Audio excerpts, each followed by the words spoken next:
So in this video, we bring you tips from our panel. Having analyzed over 700 CVs, having spoken to so many IMGs for their mock interviews, for their applications, having mentored all these applicants, our panel has specific tips. They have specific observations. So take a look and hopefully these will be useful to you. Thank you and all the best for your match.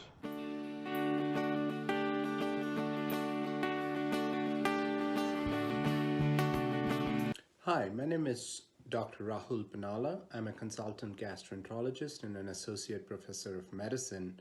Now, the journey for USMLE, starting from graduating from medical school all the way to obtaining a residency match position, is a long and daunting journey, especially for international medical graduates who face a very unique set of circumstances and challenges that they need to overcome to have a successful match. International medical graduates come from various countries, so the physicians in the United States may not be aware of their medical schools, so that may be a challenge. Further, there are several challenges in the application process, how you write your ERAS application, whether it's effective, whether it is really portraying who you are as an applicant and what you really bring to the table is important. Therefore, having an effective ERAS application is critical. Similarly, an effective personal statement which tells who you are, what you have done so far, and what your philosophy is, what your goals are, I think is very, very critical. Now, international medical graduates obviously also face a lot of challenges on the interview cycle because of communication, not being very familiar with the system. So really prepare, predict, and perform are the three mantras that I would recommend for a very effective interview preparation. And it's important to know and to effectively verbalize what really your skills are as an applicant and how you would differentiate yourself. So that is, I think, very, very important.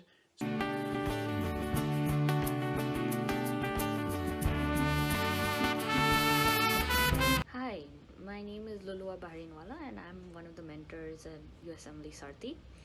So one of my biggest recommendations while you're making your personal statement or your CV is, again, first thing, do not lie. Do not make up that you are part of organizations which you are not. Those things are easily checked. Don't fake that you did community service when you did not. Understand that everything on your CV can be questioned. And during your interview, if you're not able to passionately speak about an experience, whether it be community service, whether it be research, whether it be an observership, you will be identified that this person probably did not do this rotation or did not even like it. So it can negatively affect your chances of getting matched there. Second, in your personal statement, make sure you're writing a story. Make it a very catchy beginning. I don't recommend starting with a family member who inspired you to become a doctor, because that has been tried and tested and everyone does the same thing. You want to make sure that your personal statement is read by the person who picks it up. If you want to do that, then it has to be something catchy, something that will make someone feel that, oh, this might be interesting, let me pick it up and read this. It can be a patient story, it can be about a person who inspired you. However, I'll just let you know that route has been tried and tested many, many times. If you want to use those, make it more descriptive.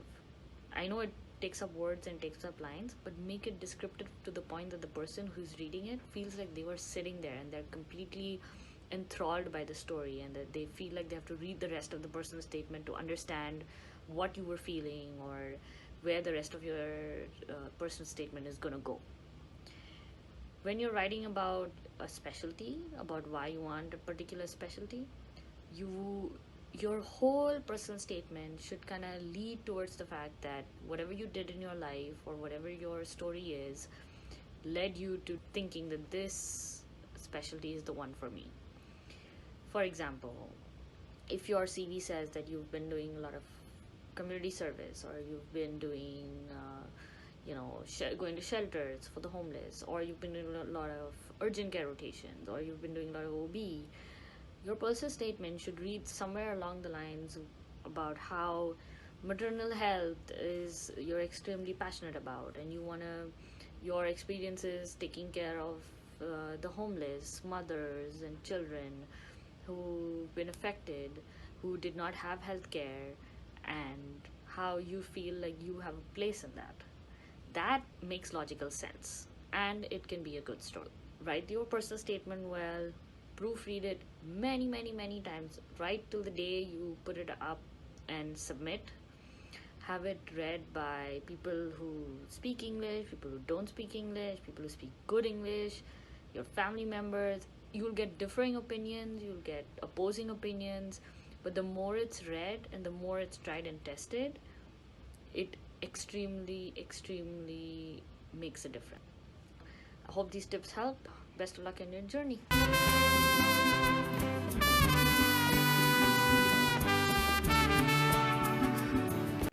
Hey guys, recording this small video today to kind of point out what common mistakes we make as an IMGs when we go through this match process. And having reviewed a lot of CVs and personal statements over the past 1 year, we have a very common pattern that we have noticed here as an IMG that we make, which usually goes unnoticed by us, but it's very important. So I'm going to give you my perspective of what I have observed commonly, and also I'm going to give you my perspective when I was an applicant and then now being a resident. So I'm going to give you the both flip side of what exactly happens when we go through this match process. So let's say, for an example, I'm reviewing someone's CV, and you guys have had, like, let's say 5 USC or United States clinical experiences. The most common thing that I noticed this year, or in the past when reviewing the CV, is that many people use the exact same words and same things to describe all the 6 experiences. Now just think this way: if you're reading that CV as a program director, do you think you want to read the same stuff for all the 6 experiences? That doesn't make your CV any important at all. It doesn't look exciting, or it doesn't look interesting to me. But now think on the other side of the spectrum, where you use a little different language and mention some specific points about those rotations. And I'm not saying that, oh, you learned EMR charting and whatnot. I'm telling what you learned from the rotation and what exactly you did. So those are some minor things that goes a long way in making your CV very attractive. Your scores is going to get you through the filters, but when it comes to giving you an actual interview, these are the things that really matter. Another example I would give is a personal statement. I have reviewed quite a few personal statements, and as foreign medical graduates, we're not used to writing personal statements compared to all the American graduates or Caribbean graduates. They know what a personal statement is, while we don't know. We Google it, we try to talk to people, we talk to our seniors and figure out what a personal statement is.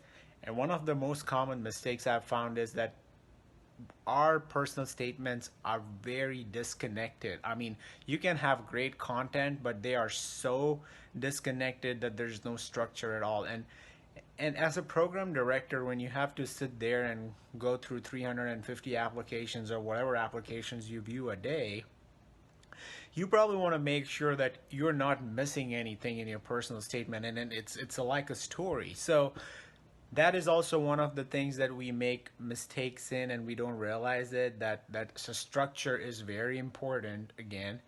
Then there are some other things also I have noticed, and I usually have worked with the students, is their interview preparations and mentoring them and making sure that they're ready for the answers and what they say on the interview day, because we don't go through the interview process as foreign medical graduates at all. When we go to medical school back home or wherever you're from, there's nothing like you have to actually give an interview. We're just not used to that kind of thing. So it's a very new thing for every one of us who comes here, is to, like, how do I present myself, or what do I do on the interview day? Seen many people sit there, make notes, not talk to each other, or some foreign applicants just kind of ask about the scores and talk to the other applicants and says like, hey, what was your score and how many interviews? Those are some of the things you absolutely don't do at the interview. Is you don't, that's none of our business is how many interviews that you just be conversative, and that doesn't involve asking how many interviews they have or whatnot. So having said that, these are the few things that I have noticed in the past year with the students I have worked with, and I've made sure that we kind of correct all this, and in the longer term, it does really help you fetch you more interviews. There are also other insights we give as to how you make impressions on the day of your interview, like example, making a timeline of the activities and whatnot. So these are some of the things which I have noticed and I have worked on with the students, and that's what we do at USMLESarthi and Pawan and the team that we are. We try to take our experiences and everyone else's experiences and combine it together and help the foreign medical graduates achieve what they want. So let us know if you have any questions. Thank you.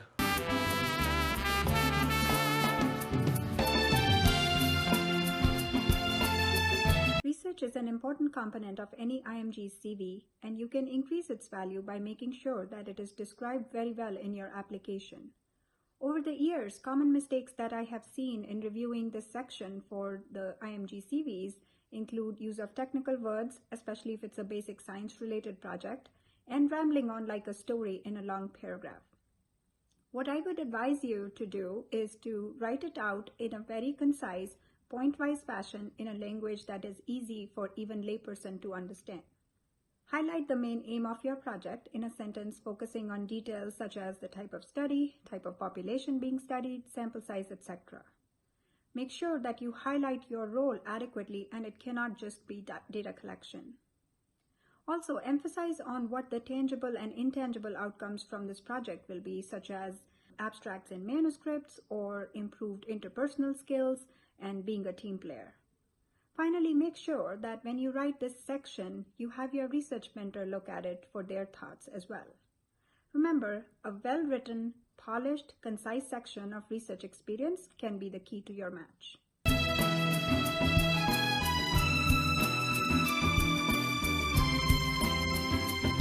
Residency application process can be very challenging, physically, emotionally, and not to mention the least, financially.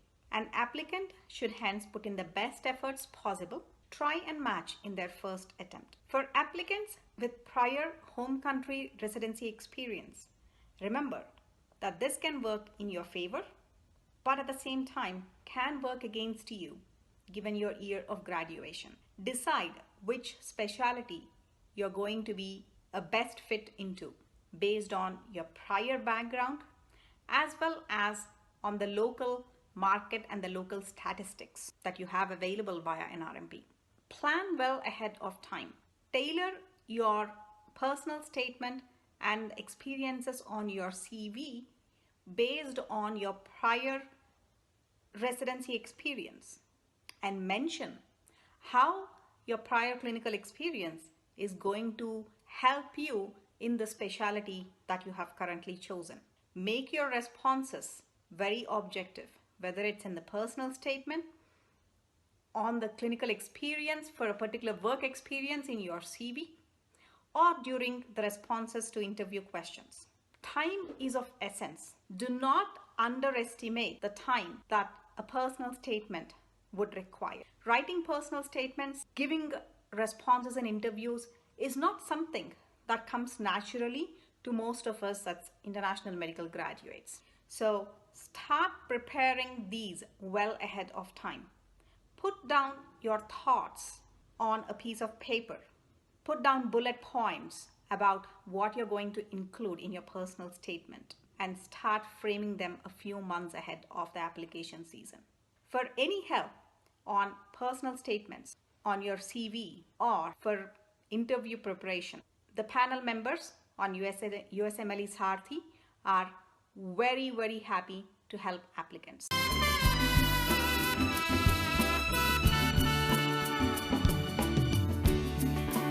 Greetings, prospective residents. My name is Max Dybel. I'm the editor-in-chief here with the company. I've been in that role for about 4 or 5 years now. I'm a journalist in Hawaii. I also did that job for several years in the state of Iowa. But in this context, I'm going to be working as an editor with you, and I lead a team of 5 journalists. I think over the last few years we've reviewed between 500 and 600 of these document sets. So what we did for everyone else who came before is what we will do for you. We will comb through your personal statements. We will help you build the narrative. We will help you find relevant anecdotes and examples that highlight your skills and kind of tell your story in a concise and comprehensive way through the lens of medicine. So that's where we'll start. So that is storytelling and grammar. The CV, as you all know, is more of a resume, and that's going to be more straight grammatical editing. So what we'll do there is comb through that line by line and just find punctuation, spelling, grammatical errors, formatting errors, help you, with the first, second, third person, help you with tenses and all that stuff, just to be uniform throughout. There are different ways that you can do it. There isn't one set way that it has to be done. It just needs to be uniform from start to finish. So my advice to you is try to do everything on that document the same, and also in both documents try to be as concise as you can on the front end, and ultimately that will help you as you enter into this leg of your journey. So I just wanted to introduce myself, wish you all the best of luck, let you know that I can't wait to work with you. So looking forward to it, and we'll talk soon.